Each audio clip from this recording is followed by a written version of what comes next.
Elena White, Ağsaqqallar və Peyğəmbərlər, 21-ci fəsil. Yusif və onun qardaşları.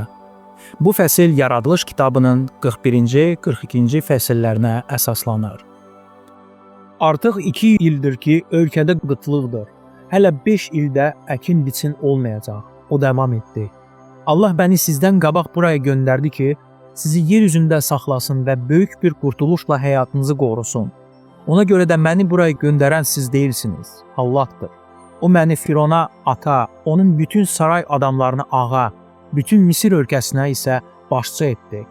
Tez atamın yanına gedib ona söyləyin ki, oğlun Yusif belə deyir. Allah məni bütün Misir ölkəsinə ağa etdi. Daha durma, yanıma gəl. Qoşun vilayətində yaşayarsan. Özün, oğulların, nəvələrin, qoyun keçin, mal qaran, sənin hər şeyin mənə yaxın olar. Orada sənin qayğına qalaram. Çünki daha 5 il qıtlıq olacaq. Yoxsa özün, ailən və bütün yaxın adamların yoxsulluq çəkəcək. İndi sizin və qardaşın Binyaminin gözləri görür ki, bu sözləri dilimlə sizə deyirəm. Yusif qardaşı Binyaminin boynuna sarılıb ağladı. Binyamin də onun boynuna sarılıb ağladı. Yusif bütün qardaşlarını öpdü və onların boynuna sarılıb ağladı. Bundan sonra qardaşları onunla söhbət etdilər. Onlar itaətlə öz günahlarını etiraf etdilər və bağışlanmaları üçün ona yalvardılar. Onlar peşman olaraq uzun müddət vicdan əzabı çəkmişdilər və indi sevinirdilər ki, qardaşları sağdır. Baş verən hadisələr haqqında xəbər tezcə padşaha çatdı. O Yusifə öz minnətdarlığını ifadə etməyi çox istəyərək onun dəvətini təkrar etdi. Sizə Misir ölkəsində ən yaxşı torpağı verəcəyəm. Qardaşlar çoxlu araba və ailələrini, xidmətçilərini gətirmək üçün vacib olan hər şeyi aldılar.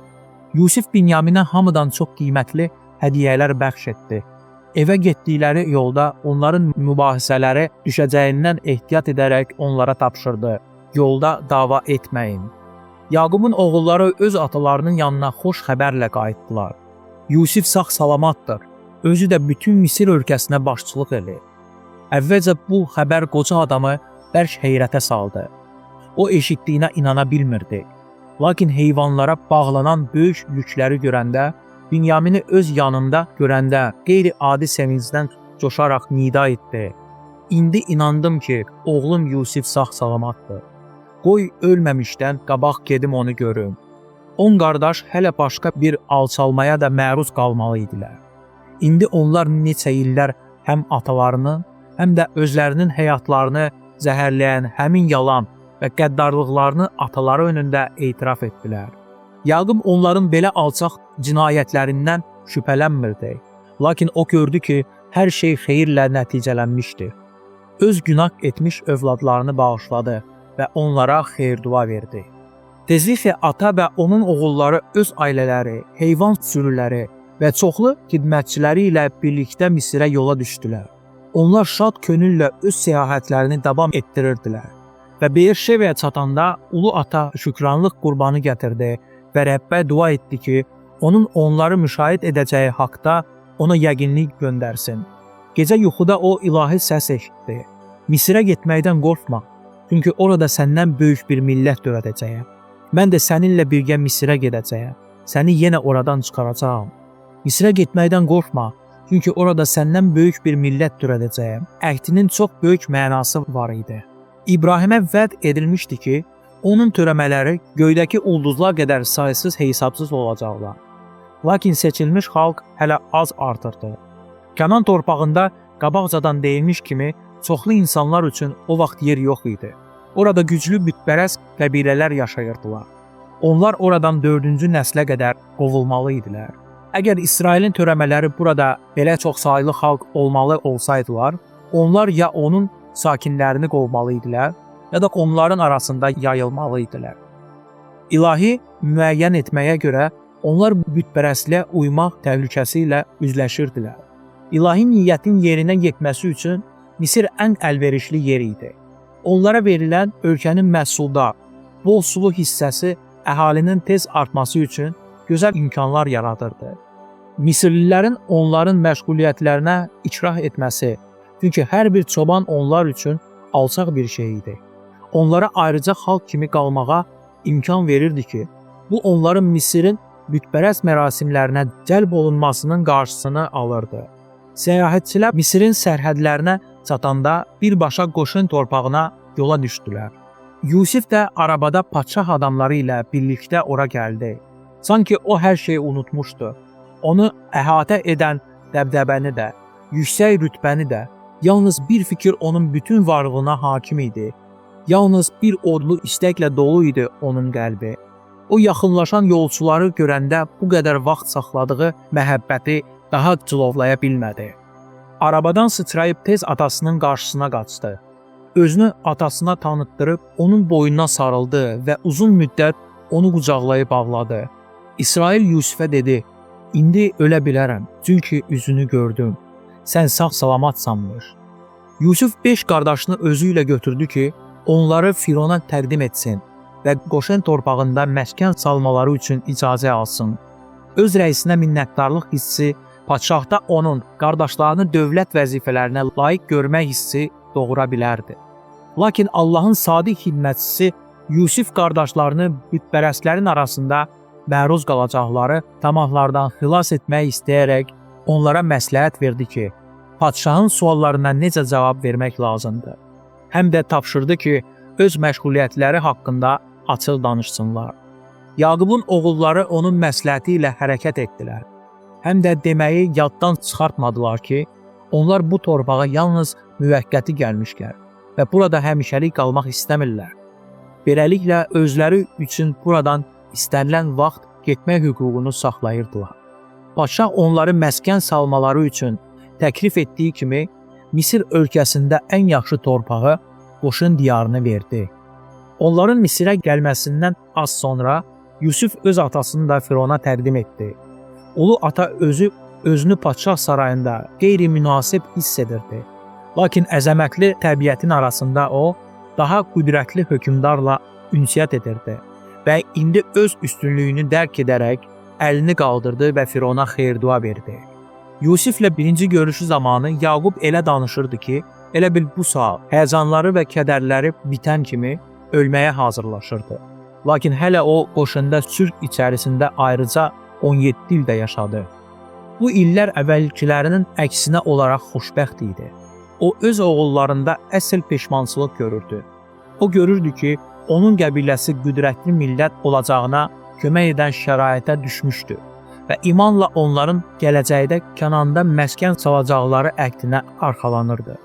Onun özü elə məhəbbət və qayğı ilə əhatə olunmuşdu ki, bunu yalnız Misirin rəisi ona göstərə bilərdi və öz itirilmiş və yenidən tapılmış oğlu ilə ünsiyyətdən həzz alaraq rahat qəbrə getdi.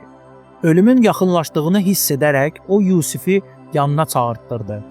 Kənan torpağında məskən salacaqları haqqında Allah həddindən bərk yapışaraq o dedi: "Əgər gözlərində lütf tapmışamsa, xeyirxahlıq və sədaqət göstərib məni Misirdə bastırmayacaqsan.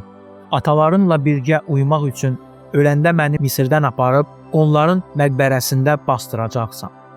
Yusif elə də edəcəyini ona vəd etdi. Lakin Yaqub bununla kifayətlənmədi. O tələb etdi ki, oğlu onu əcdadlarının qəbri Maxbela mağarasında dəfn edəcəyini təntənəli and içsin. Daha bir vacib iş də diqqət tələb edirdi.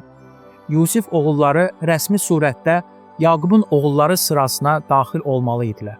Axırıncı dəfə atasının yanına gələndə Yusif özü ilə oğulları Efraim və Menaşşıda gətirmişdi. Bu oğlanlar ana tərəfdən Misir kahinlərinin ən yüksək təbəqəsinə mənsub idilər. Atalarının mövqeyi isə əgər onlar Misirdə qalmaq istəsəydilər, onlara sərvətə və şöhrətə yol açırdı. Lakin Yusif istəyirdi ki, onlar onun xalqına birləşsinlər. O əhdin yerdə yetəcəyinə inanırdı və çalışırdı ki, onun oğulları Allah və əhəllərin etibar etdiyi miskin çoban qəbilələri arasındakı həyatı Misir sarayının dəbdəbələrindən üstün tutsunlar. Yaqub dedi: "İndi sənin yanına Misirə gəlməzdən əvvəl Misir torpağında doğulan 2 oğlum da mənimdir. Efraim və Menaşşe, Ruvenlə Şimeon kimi mənimki olacaq. Onlar onun xüsusi övladları kimi oğulluğa layiq idilər. Beləliklə, Ruvenin etinasızlıq göstərdiyi ilkinlik üstünlükləri İsraildə 2 qat hissə ilə Yusifə keçməli idi. Yaqubun qocalıqdan gözləri tutulmuşdu və bu oğlanları görmürdü. Lakin nəhayət onların dizgilərini tutqun şəkildə görəndə soruşdu. Bunlar kimdir? Onları yanıma gətirin, xeyir-dua verin. Onlar ona yaxınlaşanda ulu ata oğlanları qucaqladı və öpdü. Sonra xeyir-dua vermək üçün əlini təntənəli surətdə onların başına qoydu və dua etdi. Atalarım İbrahimin, İsaqın xidmət etdiyi Allah, bu günə qədər mənim qayğıma qalan Allah, mənim bütün pisliklərdən xilas edən mələk qoy bu uşaqlara da xeyir-dua versin. Onda artıq insan müdrikliyinə və hiləgərliyinə inam və yaxud özünə arxayıncılıq yox idi. Allah onun qoruyucusu və dayağı idi. O keçmiş çətinliklərdən şikayətlənmirdi. O daha hesab etmirdi ki, sınaqlar və qəmlər istirab mənbələri idilər. O bütün sərgardan həyatı ərzində onu müşahidə edən Rəbbin yalnız mərhəmətini və zərif xeyirxahlığını xatırlayırdı. Yaqub xeyir-dualardan sonra öz oğluna əhd etdi. Bu əhd öz imanının sübutu kimi uzun qulluq və kədər illəri boyunca yaşayacaq nəsillər üçün qaldı. Artıq mən ölürəm, amma Allah sizinlə olacaq. Sizi atalarınızın torpağına qaytaracaq. Axır ki, Yaqubun bütün oğulları onun ölüm yatağının yanına yığışmışdılar. O dedi, yanıma toplaşın. Gələcəkdə başınıza gələnləri sizə söyləyim. Ey Yaqub oğulları, yığılıb eşidin. Atanız İsrailə qulaq asın. Müxtəlif qolların gələcək tarixi özü üçün təsəvvür etməyə çalışaraq, o tez-tez həyəcanla öz övladlarının gələcək haqqda düşünürdü. İndi onun övladları Yaqubun sonuncu xeyir dualarını gözləyəndə gələcək peyğəmbərcəsinə ona açılırdı. O hər birinin xarakterini təsvir edərək öz oğullarının adını bir-bir sadaladı və hər qolun gələcəyi haqqında qısaca xəbər verdi. Ey Ruben, ilk oğlum, gücümün və qüdrətimin mənbəyi sənsən. Ləyaqətin hamıdan üstündür, qüvvətin hamıdan çoxdur. Bu cür sözlərlə ata Ruven ilkin oğul kimi tuta biləcəyi mövqeyi təsvir edirdi. Lakin onun edərdə etdiyi ağır günah onu ilkinlik xeyir-dualarından məhrum etdi. Yaqub davam etdi. Amma sən su kimi oynaqsan, artıq üstün olmayacaqsan. Kahinlik Levi üçün nəzərdə tutuldu. Padşahlıq və gələcək Məsih haqqındakı əhd isə Yahuda üçün. Mirasın 2 qat hissəsi Yusif üçün. Ruvenin soyqulu İsraildə heç vaxt yüksək mövqe tutmadı.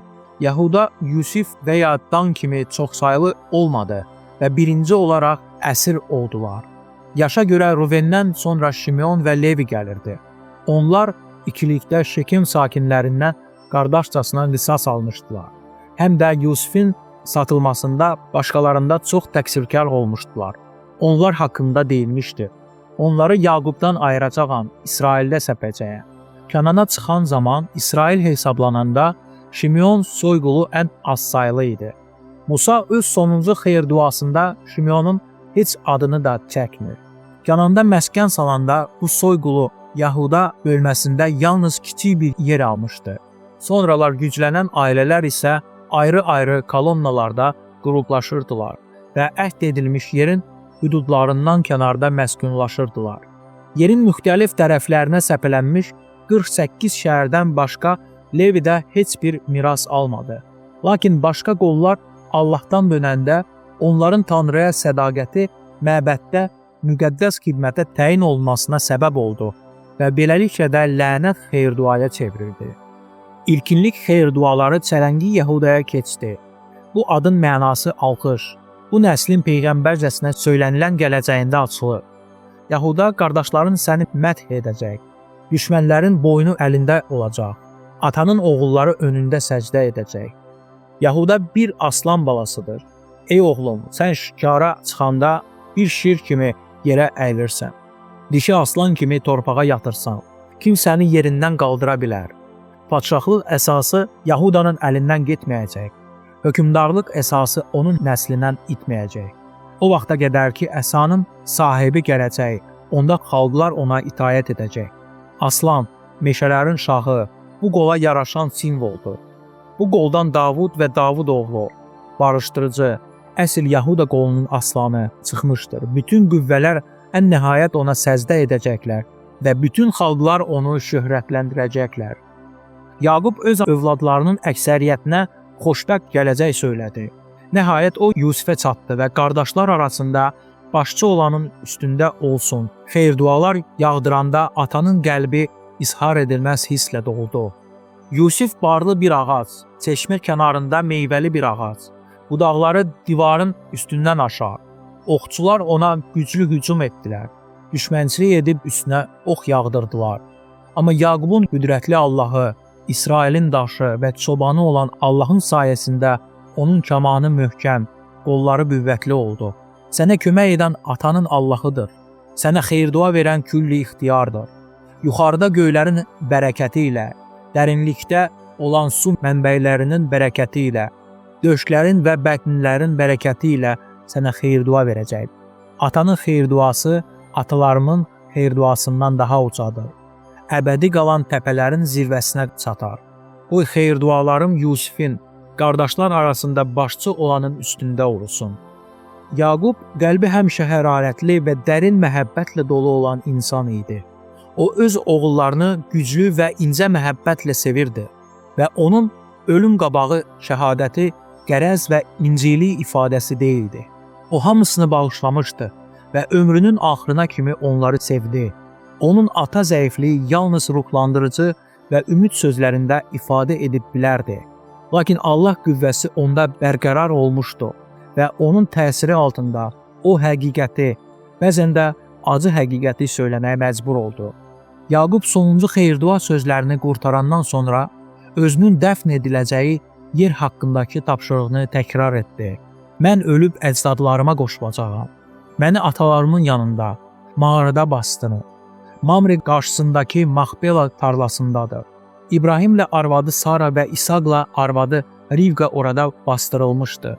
Mən Leyanı da orada bastırdım. Beləliklə, sonuncu arzu ilahi əhdə iman haqqında şəhadət edirdi. Yaqubun sonuncu illəri həyəcanlı, üzücü gündən sonra gələn sakit axşama bənzəyirdi. Qara buludlar onun həyat cığırı üzərində sıxlaşırdılar. Lakin batan şəfəq aydın idi və səmavi şüalar onun ölüm qabağı saatlarını nurlandırırdı. Müqəddəs yazıda deyilir, axşam vaxtı işıqlı olacaq. Zəkəriyya 14:7. Kamil adama bax, əməli salih insana nəzər yetir. Gələcək sülh sevən adama bəxş ediləcək. Məzmur 37:37. Yaqub günah etmişdi və bunun üçün ağır istirab çəkmişdi. Böyük günah edərək ata çadırlarından qaçmağa məcbur olduğu gündən üzücü zəhmət, qayğılar və kədərlə dolu uzun illər onun qisməti olmuşdu. Bir daha görmədiyi anasından ayrılan evsiz sərgərdan öz sevdiyi qız üçün 7 il xidmət etdi. Yalnız ona görə ki, qəddarcasına aldanmış olsun. 20 il ərzində o, xəsis və tamakkar qohumunun yanında işlədi. Öz sərvətinin necə artdığını, övladlarının böyüyüb ona əhatə etməsini görürdü. Lakin evindəki mübahisə və parçalanma sevincinə mane olurdu. Qızının başına gələn fəlakətdən, qardaşlarının qisasından, Rəhilənin ölümündən, Ruvenin dəhşətli cinayətindən, Yahudanın günahından, amansız yalandan və Yusifin başına gətirilən pislikdən əzab çəkirdi. Onun gözü önündə bədbəxtliklərin nə qədər uzun və qaranlıq siyahısı açılırdı. O yenə də öz birinci yanlış əməlinin bəhrəsini biçirdi. Özünün təqsirkar olduğu günahın oğulları arasında təkrarlanmasını yenidən görürdü. Bu qanun nə qədər acı olsa da öz işini gördü. Nə qədər əzab verici olsa da təmizlənmə salihliyin dinclik səmərəsini hasil edir. İbranilərə 12:11. Müqəddəs yazı Allahın lütfu ilə dolu yaxşı insanların səhvləri haqqında dəqiq xəbər verir. Həqiqətən bu səhvlərdən daha çox danışılır, nəinki onların şücaətindən. Bu vəziyyət çoxlarını heyrətə salır və imansız insanlara müqəddəs kitaba istehza etməyə əsas verir. Lakin bu, müqəddəs yazının həqiqiliyinə inandırıcı sübutlardan biridir. Müqəddəs yazı faktlar barədə susmur və onun qəhrəmanlarının məruz qaldıqları günahları gizlətmir. İnsanların şuuru yanlış fikirlərə o qədər uymuşdur ki, onların söylədikləri fikirlərin tam obyektiv olması qeyri-mümkündür. Əgər müqəddəs kitab Allahdan ilhamlanmayan insanlar tərəfindən yazılmalı idi, onda əlbəttə heç bir şübhəsiz onlar müqəddəs kitabın qəhrəmanlarını daha sərfəli boyalarla təsvir edərdilər. Lakin İncil olduğu kimi qəhrəmanların yaşantıları haqqında bizə düzgün təsəvvür verir. Allahın lütfündən istifadə edən və Rəbbin üzərlərinə böyük məsuliyyət qoyduğu ərlər bəzən yollarını azıb günah edirdilər. Eyni ilə biz indi mübarizə etdiyimiz, müdrədiyimiz və səhvlər etdiyimiz kimi, onların həyatı bütün səhvləri və yanlış davranışları ilə qarşımızda açılır ki, bizim üçün həm təsəlli, həm də xəbərdarlıq olsun. Əgər onlar səhvsiz insanlar kimi təqdim edilsəydilər, onda biz öz günahkar təbiətimiz ilə öz səhvlərimizin və uğursuzluqlarımızın təsiri altında məyuslaşardıq. Lakin başqalarının da bizim kimi mübarizə edərək məyusluq keçirdiyini, onların necə tamaha uyduqlarını və günah etdiklərini, lakin özlərini ələ alaraq Allahın mərhəməti sayəsində qalib gəldiklərini görəndə biz salihlik uğrunda mübarizəyə ruhlanırıq. Onlar kimi bəzən məğlubiyyətə məruz qalaraq, lakin yenidən mübarizə üçün güc əldə edərək və Allahdan xeyir-dua alaraq biz də Məsihin qüvvəsi ilə əhatə olunub qalib ola bilərik. Digər tərəfdən onların həyatının tarixi bizim üçün xəbərdarlıq ola bilər. O sübut edir ki, Allah günaha heç bir halda göz yummayacaqdır. O xüsusi iltifat göstərdiyi insanların günahlarını görür və hətta onların günahına biliyi az olan və az məsuliyyət daşıyanların günahına nisbətən daha sərt münasibət göstərir. Yaqub dəfn edildikdən sonra Yusifin qardaşlarını qorxu yenidən bürüdü. Onun mehribanlığına baxmayaraq, günahkarlıq hissi onların qəlbinə etibarsızlıq və şübhə salmışdı. Onlar fikirləşirdilər ki, bəlkə o, atasına hörmət üzündən öz qisasını təxirə salmışdı. İndi isə o öləndən sonra özünün bütün niyyətlərini yerinə yetirəcəkdir. Onlar onun yanına getməyə cürət etmirdilər və bu sözləri ona çatdırmaq üçün adam göndərdilər. Atan ölümündən qabaq bizə vəsiyyət etdi ki, gedin Yusifə belə deyin. Bax, səndən ricam budur ki, qardaşlarının bütün günahını və təqsirini bağışlayasan.